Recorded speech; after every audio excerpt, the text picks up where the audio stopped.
My name is H.A. Goodman. I'm an author, columnist, and journalist. And to read my writing and to see my latest CNN appearances and my MSNBC and RT appearances, you can go to hagoodman.com. My latest appearance on RT's CrossTalk is below. It was fantastic. Please share the appearance.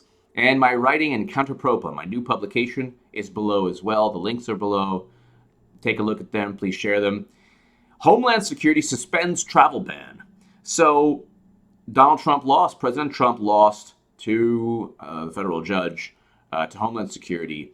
And this is something that he's going to need to change his style of decision-making. He can't just go ahead and sign an executive order and expect nothing to take place when it affects millions and millions of people. This is a problem with Trump. He's very loyal to his value system, and he's very loyal to his voter base, which is something completely opposite of the Democrats. But when you sign an executive order that affects millions and millions of people, people who are traveling, people who are in airports, you can't have that.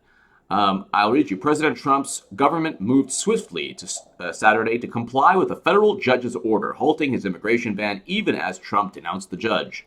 The Department of Homeland Security announced it has suspended all actions to implement the immigration order and will resume standard inspections of travelers as it did prior to the signing of the travel ban. Okay. Resume standard inspections of travelers. So all of this, in a sense, helps Donald Trump, President Trump, because it shows to his voter base, okay, look, I did what I could, I tried, which is more than what Democrats do. Democrats pretend, and then they abandon their more ideologically pure voters. Also, a State Department official told CNN the department has reversed the cancellation of visas that were provisionally revoked following the president's executive order last week, so long as those visas were not stamped or marked as canceled. The State Department has said fewer than 60,000 visas were revoked since the signing of the order. It was not immediately clear how many from that group will continue to be without their visas because their visas were physically canceled.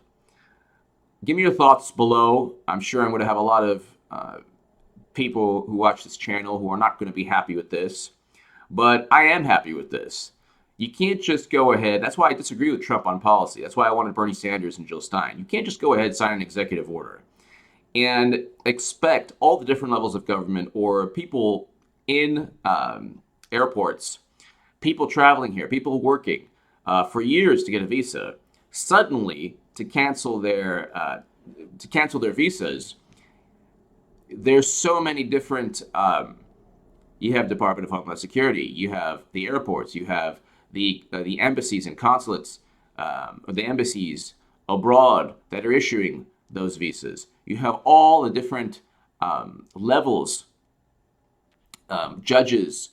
You've different levels of government, I should say, that have to abide by a sweeping, broad, generalized order that says, okay, no more from these countries in one day.